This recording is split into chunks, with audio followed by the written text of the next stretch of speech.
great job of running the daylight, picking the hole, and being a relentless runner.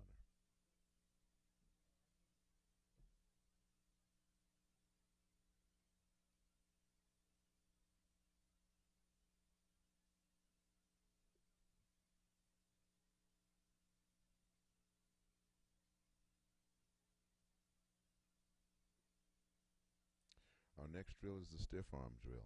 Now, what we do here is we line up three players about 7 yards apart, and I like to stagger them so that when we push off the first guy, that we're getting lined up to get to the next guy. So at the first 7 yards after the first player, I move the second guy out about 2 to 3 yards ahead of where the first guy was lined up, and the third guy is 7 yards down the line and another 2 yards out in front of where the second guy lined up. That way, as we push off of the first player, we're lined up to attack the second. The emphasis on this drill is to push away with the hand, lift the inside knee across, and push yourself away from the defender. This is an old technique that you see. It's kind of the Heisman pose, but it's probably one of the oldest escape techniques in football. Push away, push away. Hand out stiff, get that leg crossed over, push away. Here we're using the shoulder pads. It may even happen on the helmets in a game. Here's an example that we have in a game of our backs using the stiff arm. You can't see it real clearly there, but the stiff arm here keeps this guy from getting tackled here in the backfield. There you see it. Now this one's a little bit more obvious. You don't really get that push away effect because it's a guy who's standing pretty straight up, but you do get that good strong stiff arm, and it's very effective here. This young man was very, very good at using his stiff arm.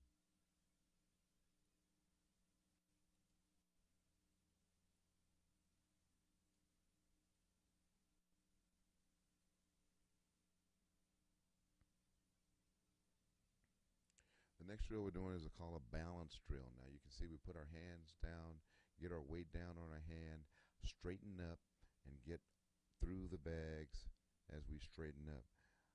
Oftentimes backs get tripped up and stumble, and their hand touches the ground, and you wonder what would have happened if they could have just straightened up. Well, we try and teach our guys to be able to do that. Here you'll see them putting down a hand and continuing through the bags. Here you'll see us put down a hand and switch the ball. Okay? There comes a time when sometimes you may have to switch that ball. You'd like to be able to keep it in one hand, but if you've got an inside defender coming at you, you'd like to get that ball away from him if you possibly can. Another drill we do is called the star drill. I call it a star drill because it looks kind of like a star. You might call it an X drill, but whatever you want to call it, it works for us. We like the drill. It makes our backs lift their knees. It loosens the hips, and it teaches them balance. Have them go around once, put the other hand down, go around, then over the top and through 4 bags.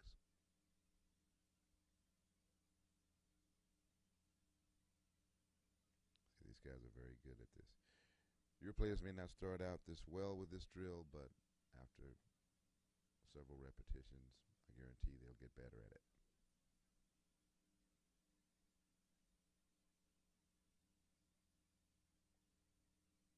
Good example right there. Getting that hand down, staying up, getting those extra yards. Even if it's only 2 or 3 yards per carry, after 10 carries, it adds up to about 30 yards.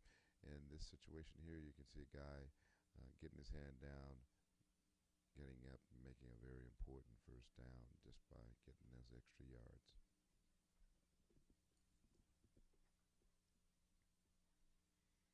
Another example of getting the hand down, continuing to run.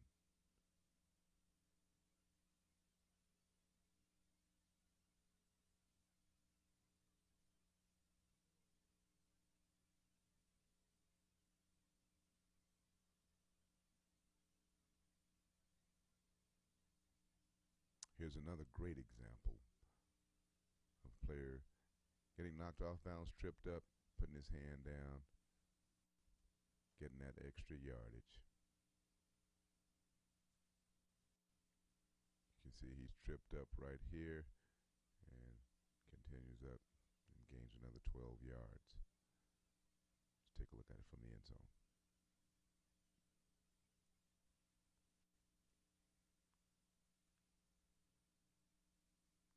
Great play, great show of balance.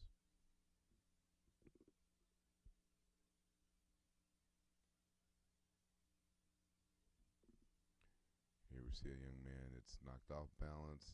Guy pulled him down over him, but he continues to spin, keeps the presence that he hasn't touched the ground, and makes another couple yards, gets at least back to the line of scrimmage.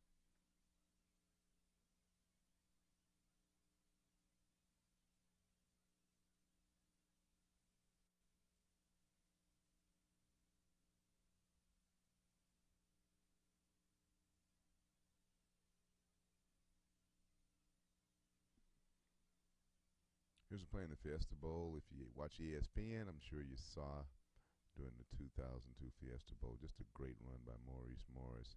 Hit here, rolls over the top of a guy, continues to run. Everybody just kind of stops the action, but he knows he's not down and continues on into the end zone. Here's a end zone shot of that play. Right here, he goes down, falls on top of a guy, spins around, gets up, puts his hand down. You can't really see his hand go down, but he does. He puts his hand down, stands up, and makes a great run. The next drill we're going to go into are our blocking drills. Now, every back we get that comes in here is a great running back. There are a lot of good running backs, but they're only runners. Here at the University of Oregon, you've got to be a good blocking back because we do have a very good passing attack, and we need backs who can not only block for our passers, but also block for our other backs. So here's some drills that we do to help improve those blocking skills. This first one we do here is just a sled drill. We come off, we want to get the face into the drill, we want to get the thumbs up, and we're going to strike. We're trying to make that strike right underneath the arms, right in the rib cage with the heels of the hands, keeping the thumbs up so that we can control that player, just like we're doing this bag here. Face in there, work those feet. Here, because we do come through the line at different angles, we vary that blocking technique up a little bit by having our guys slide between bags. This is just one of the things that we do. I'll actually have them run through players just like we do on that reaction drill, running to daylight. We'll have them running to daylight to get to a blocker. Here's an example of our fullbacks drive blocking. Nice block here. It's kind of tough to see, but it's at the top of your screen over to the right. Our fullback has a nice block, keeps his feet moving, rolls them up just like he does on that sled. A little bit closer end zone look right here.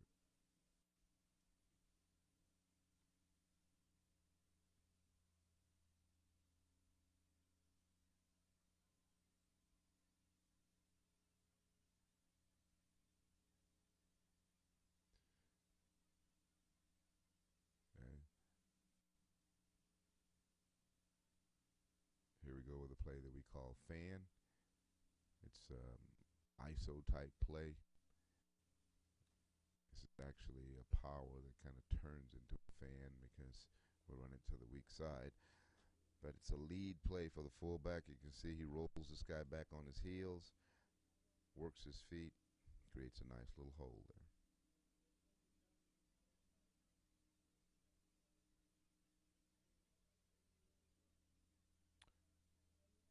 Same play. Again, you can see our fullback there, getting underneath the pads, hitting up through, working the feet, creating a nice lead block for our tailback.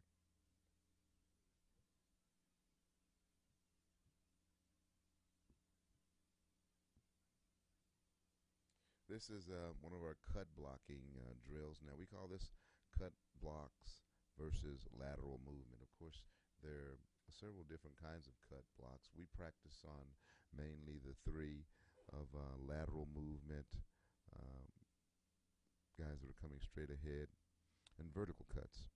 Uh, this one is a lateral cut, the kind of cut that you would use on a sweep or any play where the lead blocker is trying to stay between the defender and a ball carrier who's working to get outside hip of the lead blocker. Okay, what we're teaching them to do here is to get their head and shoulders past the bag and try and almost get your hips on it. Let's look at that again. You can see here he's getting quite a bit of that outside bag. I'd like to see him get the shoulders and head past it a little bit more. We make those emphasis because usually players will throw too early. Hardly ever will they throw too late. So let's make them get that head and shoulders past. If they can do that, they're going to get him with some part of the body, and that defender won't be able to defeat him and get to the ball carrier. Game examples of some of those cuts. Right here you see a nice job by our fullback. He doesn't get his shoulders turned upfield like I'd like him to, but he is effective.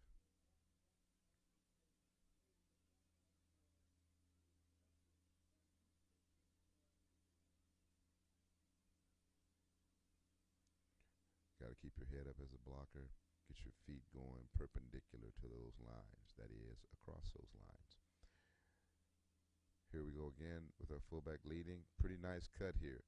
I'd like to see his shoulders upfield a little bit more, but this is a nice job. You see him getting his head and shoulders, trying to get his head and shoulders past that outside knee and continuing on through.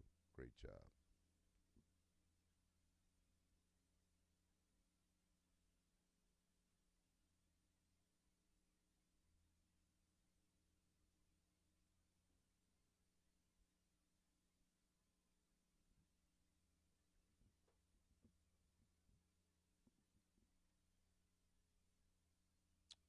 Another example here of taking that outside knee.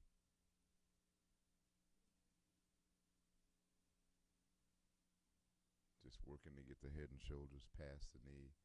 Guy moves out into it. Ends up being a very good block.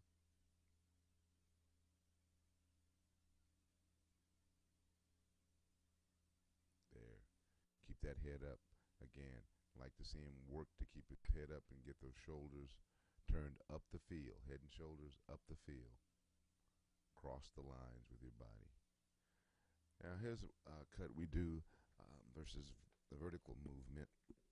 In other words, guys that are coming straight on, and I lay these pads out so guys won't be afraid to go ahead and lay out. Obviously in the game, guys will lay out, but in practices, it's a little tough landing on the ground and landing on that turf all the time. So we have bags that we lay out for them, so they'll be comfortable throwing that block and falling on their stomach.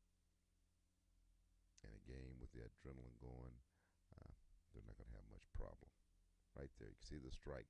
If the strike is proper, the bag will fly into the air. Notice how these bags are flying up into the air. Okay, if those bags aren't hit properly, then they'll just fly straight back and they won't get as much lift as you see them getting here. We do it both sides, obviously, and we want the guys to sell out on the block. Thus, we have the bags there for them. Here's a nice job here, fullback cutting a linebacker that's stepping up to him vertically, but not real hard.